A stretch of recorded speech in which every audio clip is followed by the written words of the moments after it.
Yang saya muliakan, saya hormati ustaz-ustaz, tuan-tuan imam, ahli jawatan kuasa,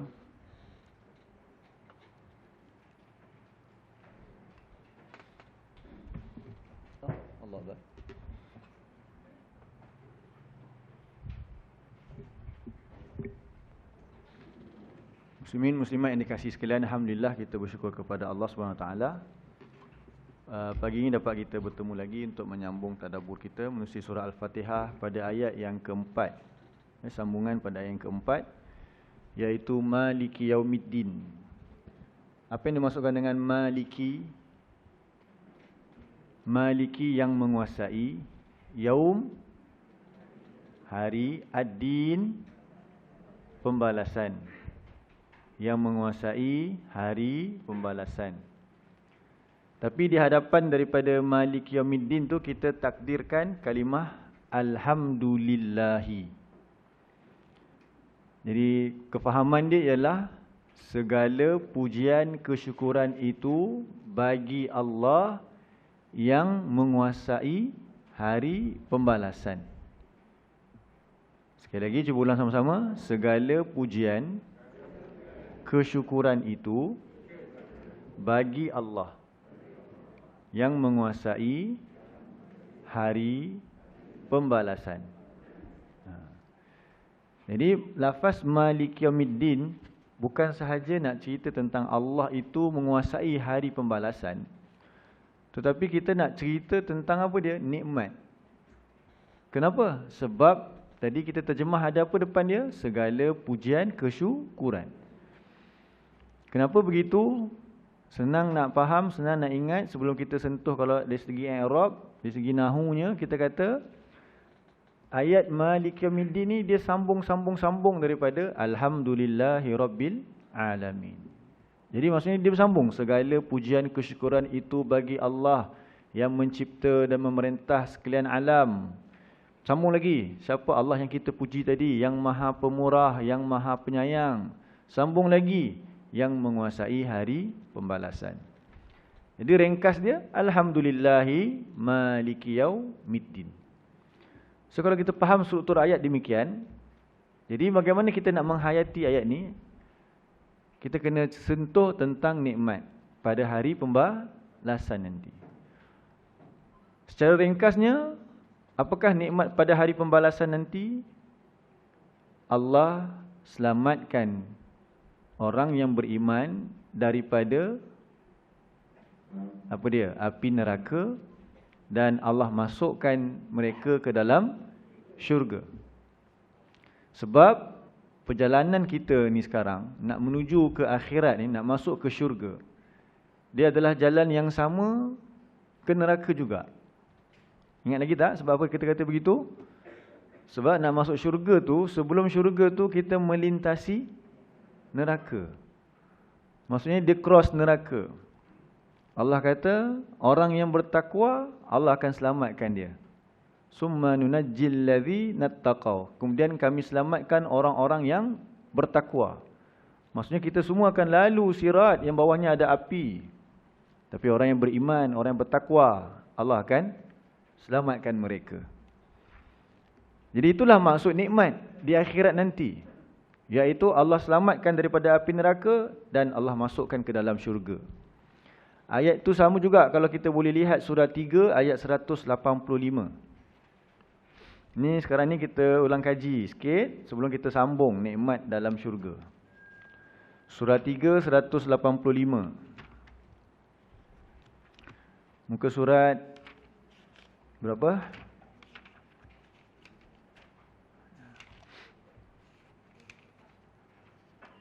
Tujuh puluh empat. Muka surat 74. Allah kata kullu nafsin za'iqatul maut. Setiap jiwa adalah yang merasai kematian. Innama tuwaffuna ujurakum yaumal qiyamah. Sesungguhnya tidak lain kamu akan disempurnakan ganjaran bagi kamu pada hari kiamat. faman zuhziha 'anil nar, maka barang siapa yang diselamatkan, dijauhkan daripada api neraka, wa udkhilal jannah, dan dimasukkan ke dalam syurga, faqad faz, maka sesungguhnya atau maka benar-benar telah beruntung oleh ia. Jadi inilah nikmat di akhirat nanti, diselamatkan, dijauhkan daripada neraka dan dimasukkan ke dalam syurga. Jadi kita dah bincang tentang apa dah sebelum ni, tuan-tuan puan?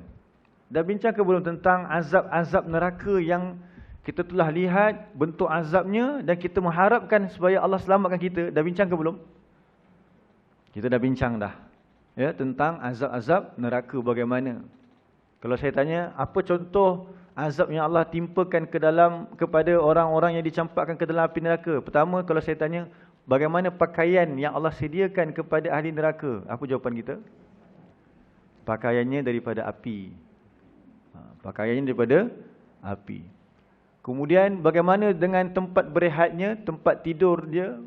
Apakah tilam dan juga selimutnya diperbuat daripada api juga?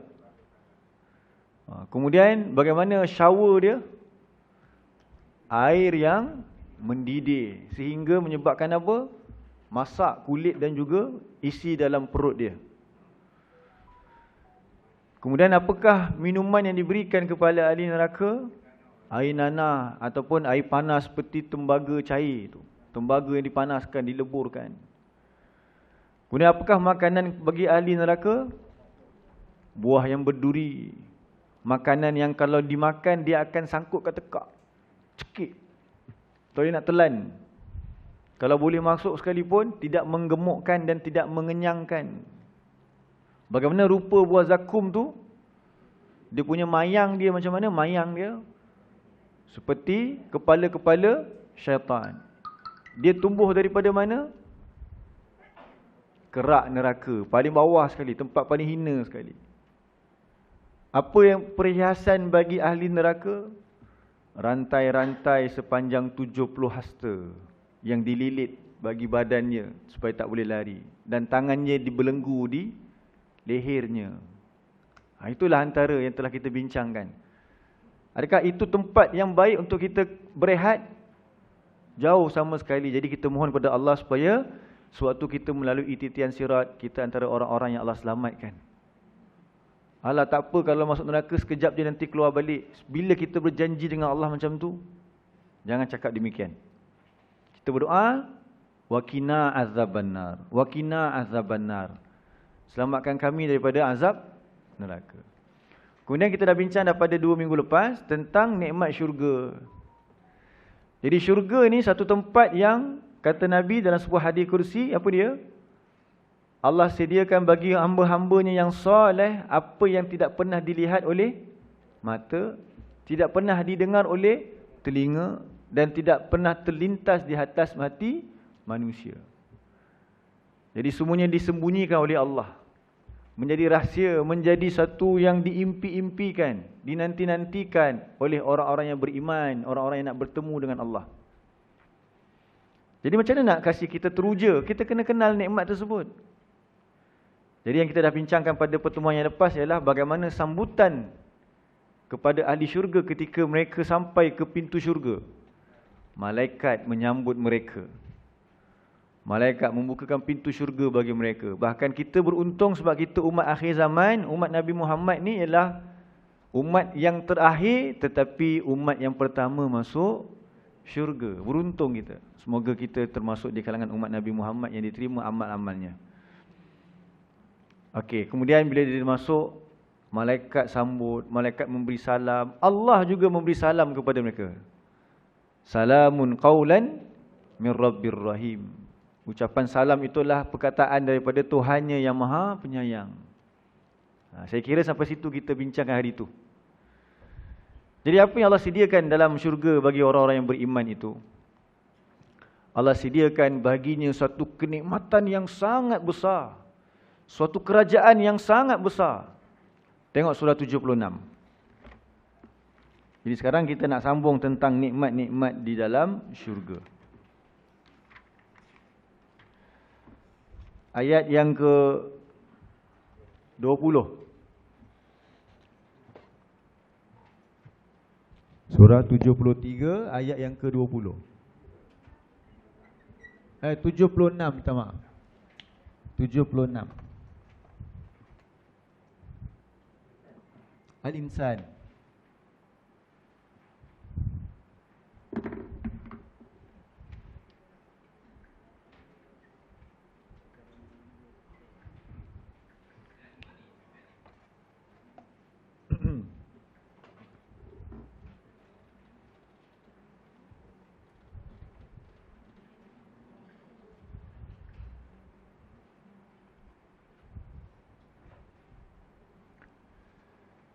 Muka surat 579.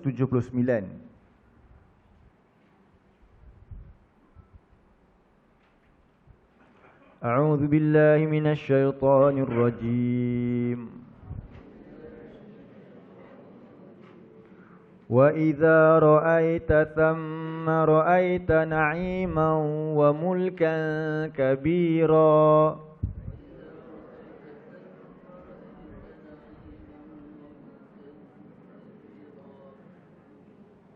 Dan apabila engkau melihat ke sana, di sana, iaitu dalam syurga tu nanti, engkau melihat apa dia? Na'iman.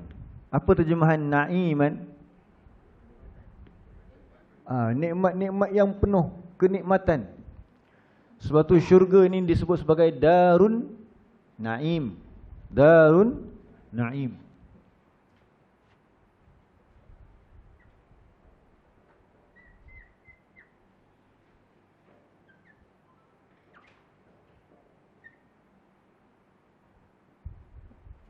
Kalau neraka disebut Darul Azab. Darul Azab, negeri yang hanya ada azab sahaja dalamnya. Tak ada kenikmatan sikit pun dalam tu. Tapi syurga penuh dalamnya adalah kenikmatan-kenikmatan.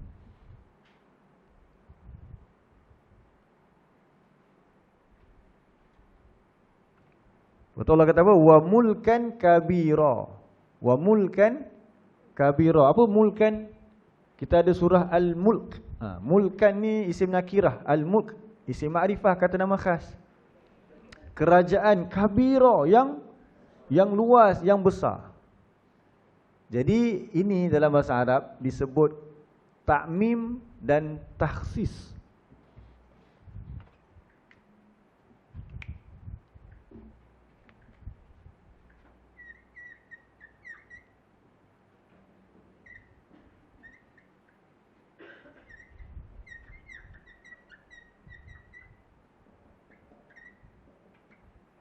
Sebut ta'mim wa takhsis. Saya bagi dulu contoh, kemudian kita akan faham. Bila kita bagi ucapan di sekolah, kita akan kata yang kita hormati guru besar, kemudian guru kanan dan para guru sekalian. Jadi di situ ada pengkhususan. Kita mengkhususkan apa? Guru besar. Sedangkan guru besar juga adalah sebahagian daripada guru. Adakah guru besar engineer kat sekolah tu? Tak, guru besar juga adalah guru, cuma dia besar ke apa? Oh bukan, semua dia adalah ketua kepada guru lah. Dia yang menyusun atur sekolah tersebut, mengurus tadbir. Tapi boleh tak kalau kita kata yang kita muliakan para guru, termasuk tak guru besar? Termasuk tak guru besar? Termasuk. Tapi kenapa kita sebut guru besar? So ada tujuan, mesti ada tujuan. Kita nak spesifikkan, mungkin sebab nak memuliakan. Itu tujuan demikian. Contoh dulu kita masa PKP, tuan-tuan jangan lupa ikut SOP. Pakai mask. Padahal pakai mask juga termasuk SOP. Tapi kenapa selalu kita kata begitu? Pakai mask, ikut SOP. Jangan lupa pakai mask. Kalau dah kata ikut SOP, termasuk tak pakai mask? Tapi kenapa sebut juga pakai mask? Sebab itu paling penting kali. Nampak tak? Itulah namanya ta'mim. Ta'mim tu kita cakap secara umum. SOP tu ta'mim, umum. Mask, pakai mask itu takhsis. Guru-guru itu ta'mim, umum. Guru besar tu takhsis. Nampak tak macam tu? Na'iman, umum. Dalam syurga tu penuh kenikmatan. Tapi Allah nak bagi tahu kenikmatan yang disediakan dalam tu antaranya adalah kerajaan yang besar. Itu takhsis. Boleh nampak? Jadi nak bagi tahu apa dia? Allah nak tarik kita supaya lihat yang kamu akan dapat dalam tu adalah kerajaan yang besar. Memang nikmat, sebenarnya boleh dia cerita. Dalam syurga tu kamu akan lihat kenikmatan-kenikmatan. Tiba-tiba Allah kata, dan kerajaan yang besar. Bukankah kerajaan yang besar tu juga termasuk kenikmatan? Jadi dicakap secara spesifik kerana apa? Itu namanya takhsis. Kita nak tunjukkan ada sesuatu yang penting kat situ ke, sesuatu yang utama ke. Jadi antara bentuk kenikmatan yang disediakan dalam syurga ialah kita akan miliki kerajaan yang besar. Bukan rumah yang besar, kerajaan yang besar. Jadi sebab tu dekat dunia ni Allah perintahkan kita untuk mengambil sekadar yang perlu. Sebab kita nak disediakan di akhirat nanti yang lebih besar daripada itu. Dekat dunia jangan tertipu, kata Allah. Cuba buka balik tanda muka surat ni. Nanti kita buka balik surat ni. Muka surat ni tanda je, 579 ni. Buka balik surah 3 tadi, ayat 185. Tadi yang kita baca, nak bagi tahu tentang orang yang beruntung di akhirat nanti ialah orang yang Allah selamatkan mereka daripada neraka dan Allah masukkan mereka ke dalam syurga. Jadi dalam syurga ada apa tuan-tuan dan puan? Ada nikmat-nikmat. Antara bentuk nikmat yang Allah bagi adalah kerajaan yang besar. Tapi dekat dunia pun ada juga nikmat yang besar. Tapi Allah kata apa dia kat dunia ni? Wamal hayatud dunya. Cuba lihat, jumpa tak? Buka balik surah 3 tadi, ayat 185. Di ujung tu Allah kata apa? Wamal hayatud dunya illa mata'ul ghurur. Lepas Allah kata tentang nanti di akhirat, Allah akan balas, Allah akan penuhi ganjaran buat kamu. Orang yang diselamatkan daripada neraka dan orang yang dimasukkan dalam syurga, mereka itulah orang-orang yang benar-benar beroleh kejayaan. Cuma nak masuk syurga ni, Allah kata, dunia ni akan menipu kalian. Dunia ni akan menipu kita dengan keindahan yang besar-besar, yang hebat-hebat. Rasa nak je semua. Kalau boleh nak semua. Kat rumah dah ada dah. Almari contohnya. Contoh je dah. Tukarlah. Padahal masih mungkin boleh guna lagi. Tapi yang kita tukar tadi tu, kalau kita tukar kepada belanja di jalan Allah, kita beli yang di akhirat. Jadi Allah kata ingatkan dah, wamal hayatud dunya illa mata'ul ghurur. Dan tidaklah kehidupan dunia ini melainkan kesenangan yang menipu. Aku nak syurga tapi tertipu, terbeli juga benda lain.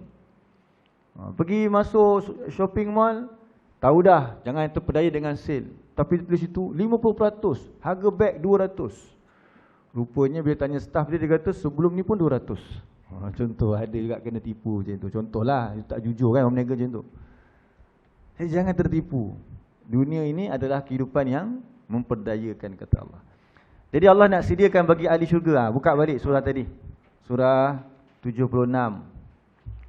Allah nak bagi kepadanya adalah kerajaan yang besar.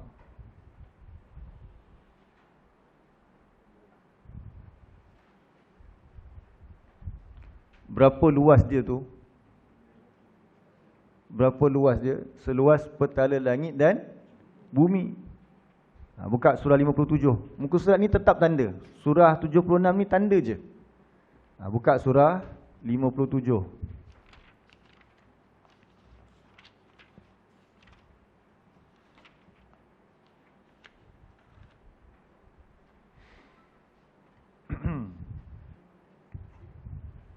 Ayat yang ke-10.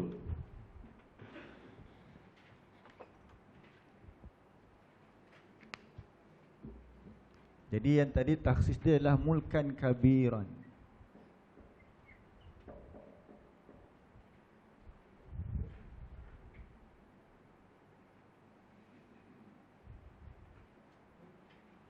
Surah berapa tuan-tuan? 57 ayat 10.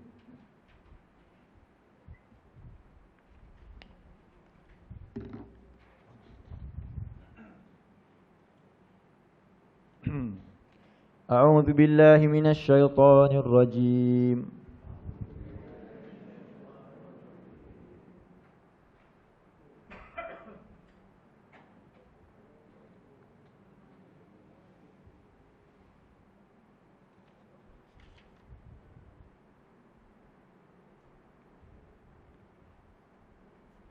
Minta maaf, ayat 21, ayat 21.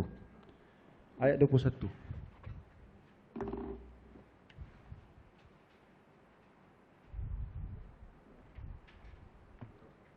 Surah yang sama juga, ayat 21. Tadi ayat 10 kan? Bukan, ayat 21.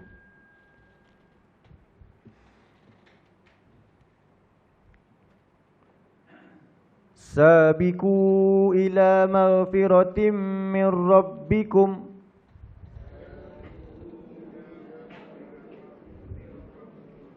wa jannatin 'arduha ka'ardis samai wal ardh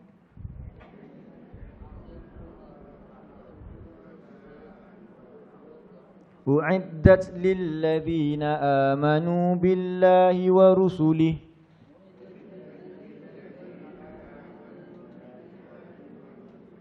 dzalika fadlullahi yu'tihi man yasha' wallahu dzul fadlil azim. Sebelum daripada ayat 21 ni, ayat 20 kan di hujung tu Allah kata apa? Wa mal hayatud dunya illa mata'ul ghurur. Sama macam ayat tadi tu, surah 3 kita baca tadi. Dan tidaklah kehidupan dunia ini melainkan tipu daya yang kesenangan yang menipu. Jadi jangan tertipu, kata Allah. Kemudian Allah kata sabiqu, bersegeralah kamu ila maghfiratim, kepada keampunan mir rabbikum, daripada Tuhan bagi kamu, wa jannatin, dan syurga, arduha ka'ardis samai wal ard, syurga yang luasnya seperti luas apa? Langit dan bumi. Itu mulkan kabir, Allah nak bagi kenikmatan yang sangat besar.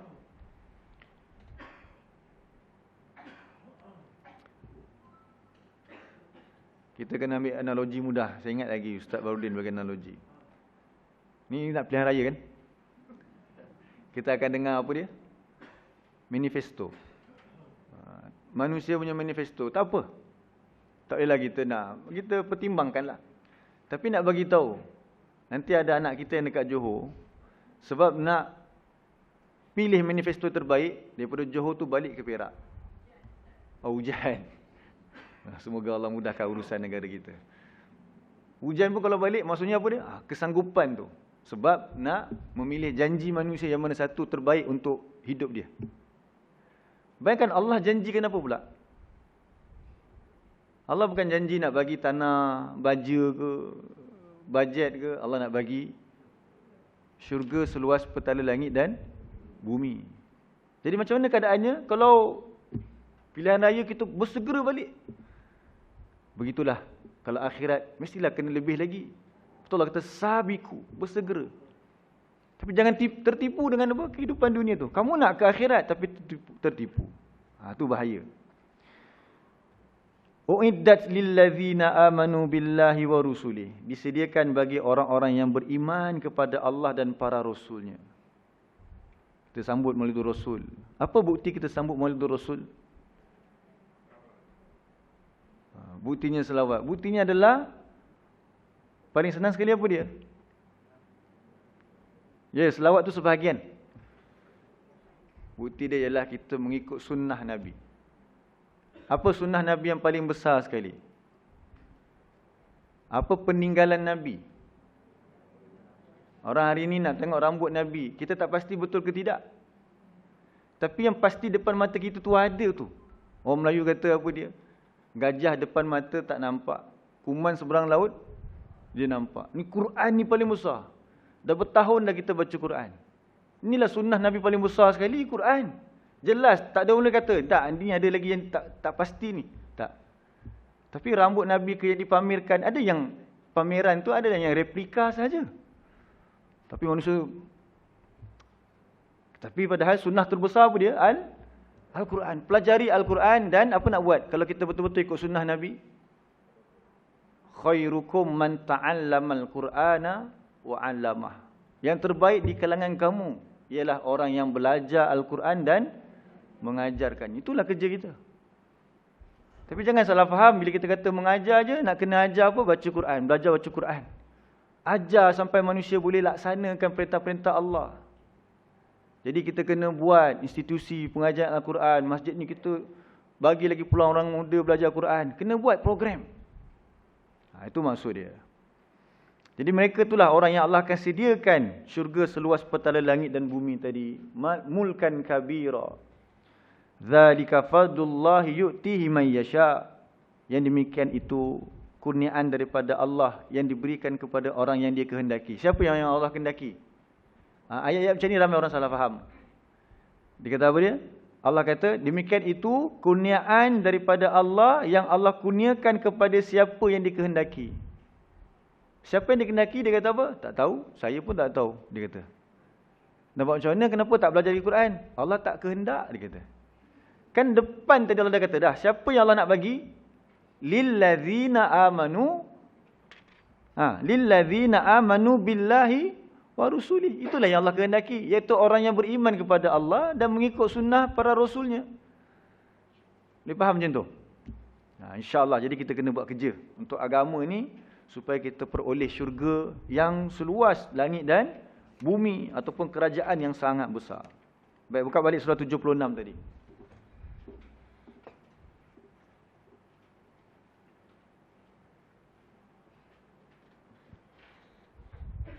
Jadi kalau kita ni raja, mestilah rumahnya besar.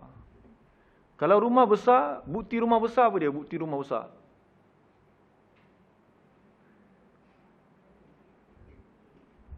Bukti rumah besar. Macam-macam lah bukti dia kan. Tengok dalam surah ni.